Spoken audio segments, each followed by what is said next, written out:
Here if we bet and we get raised on, it's problematic.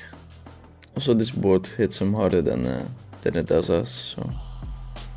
Oh, the good old snap pot bet. We have the second nut, so we're not going anywhere. In position as well, I mean, it's a perfect run out to puncture loco. I guess we could just gonna pot and it goes all in. Wow, this is such an interesting line. Check 4. Not sure if he needed to raise there.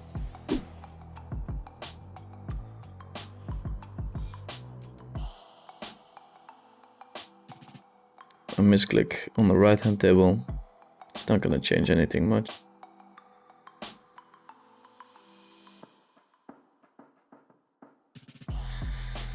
So here on the turn, I guess in a normal setting, flat calling could be okay, especially if his size is bigger. But since my opponents are really going to struggle to find enough bluffs on the river, sometimes you just want to raise the turn. I would like to think that we can do it as a bluff as well, but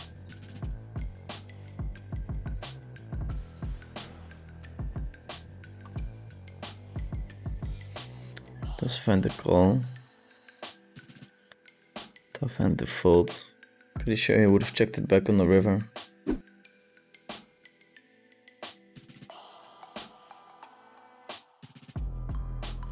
Here we pick up a wrap.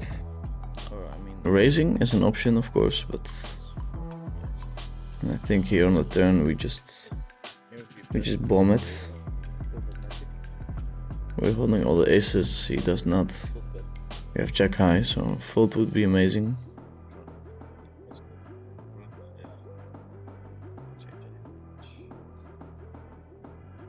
Okay, and I'll show you what I used to do back in the day. I like to color code based on pre-flop tendencies, so these guys who have a VPIP around 20 over 2000 hands, so it's a very good sample. I give a light blue thing. This guy probably deserves on 2. This one too. People who are just too tight. So then you can see when you can open a little bit more pretty quickly. Also giving the tougher rags in the pool some kind of color coding really helps. Okay, we flop the nuts. I think we can start betting. I'm guessing we would do it with a small size, but checking also not horrible, but I think we can have a leading range here. We're betting here, but checking is actually pretty cool too. Now we're gonna bet half pot. Good luck, Vinny. I've got one question. What, in your opinion, had the biggest impact in moving up in stakes? Variance in a mile can be rough, even when playing good. Yeah, it's funny. If you have a very, very big edge over your opponents, the variance is not as big as you think. So I guess just beating your opponents by a big win rate is very important. Okay, well, perfect run out, of course. Really tough for him to have a calling hand, but could have the 1 card straight and the tendency to hero call. Could take this line with 10s, 8s, of course. And here you have a nice visual representation of what it looks like when you're up against 2 tight players and you can just start opening a lot more. Check back the naked nuts flush draw, which we do quite often, I think.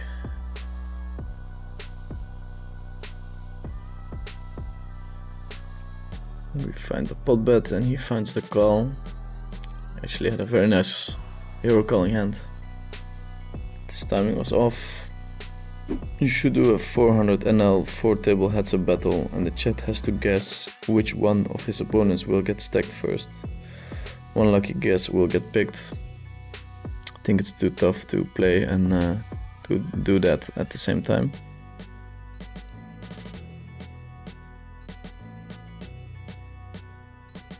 Calling.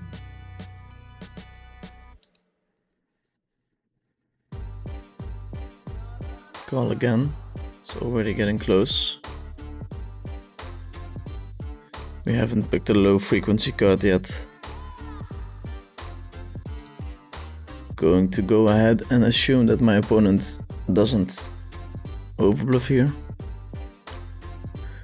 which makes it probably break-even call. I'd like to block the board a little bit more. This time we're going to fold, but sometimes we have to call here, I think. Where are you right now? What are your plans for this year regarding game and life? Okay, I like that question. So game-wise, I'm going to try to play as much heads-up as possible. I think it's the nicest game to play. Intellectually, it's the most exciting game. I'm just going to battle a lot. Try to secure a spot in the top 5, maybe top 3. So that's the plan for online. Of course I will play in all the good 6-max games, but I feel like my heads-up game is quite a bit better than my 6-max game. And also the potential reward there might be higher, so going to play a lot of heads-up, creating some content. I'll be competing in the Triton events this year for sure. And then, so yeah, to circle back to your question, Tim, the most important thing for me is that I'm enjoying what I'm doing at the moment. I mean, I really enjoy poker, playing poker at the moment. I'll be playing a lot of heads-up poker. The streaming is okay for now. I do enjoy it, but sometimes I don't feel like doing it, so I'll have to see if I keep streaming on a weekly basis. I'll be playing all the live stops and probably enjoy live a little bit more than last year. You have to sacrifice a lot to be able to compete in these high stakes games. So I think it makes sense to tone it down a little bit.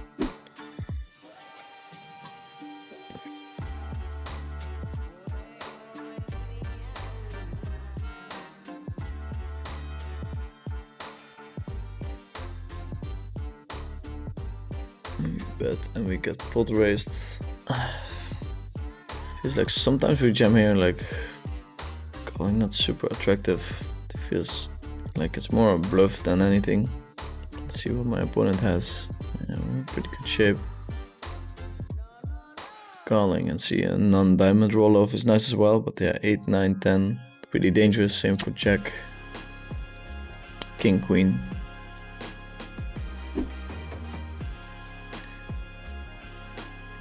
What do you think the ceiling is for win rate at 1-2 rush and cash pre-rayback if you didn't pull select at all? Probably to break even, maybe win by 1 or 2 big blinds. That is what the best of the best might be able to do. The rake is so high, it's very hard to win. Here we just barrel off. I think we still generate a lot of folds. A lot of people mistakenly also stack off the flop already when they have a decent hand, so I think we're left with just a weak range on the turn. Also, when it comes to poker terms, I will try to dumb it down next week a little bit, so that it is accessible for people that play low stakes, mid stakes as well. Quick call from Zebra.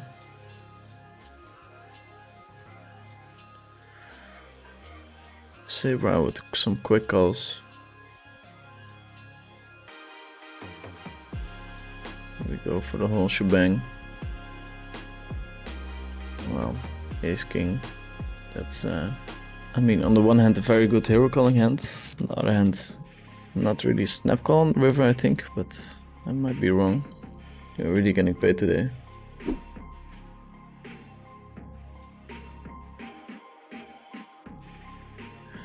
Checking out of position here mostly, and this hand is probably strong enough to check raise. Big size from my opponent.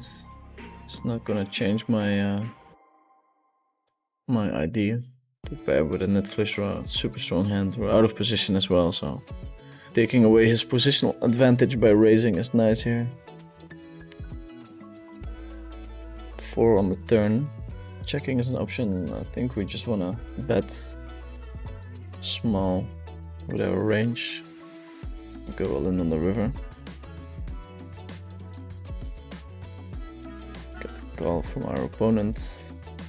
We really charged him. Jesus Christ, I'm such a Russian cash crusher. Might be nice to get a sample at some point and see how well I'm doing. So far, very good, of course. Here for the stream, we're going to 3-bet this hand. I also think it's nice to include a crazy hour in which we just go absolutely fucking bonkers with our VPIP. Let me know what you guys think.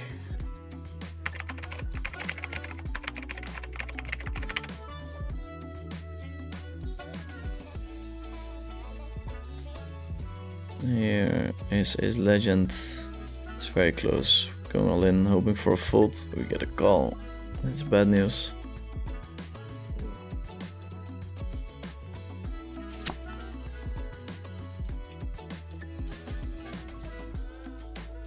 We were in pretty terrible shape there. Ace 4-4-3. Open and a call.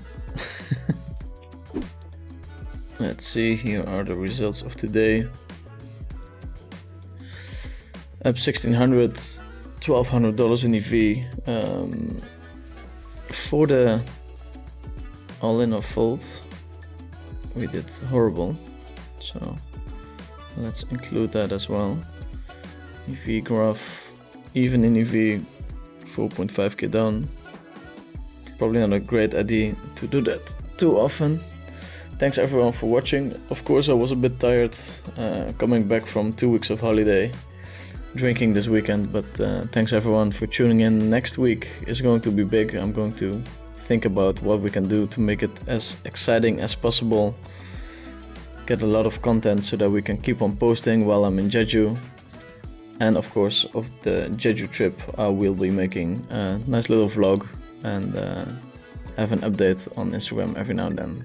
Thanks everyone for tuning in and see you on the next one.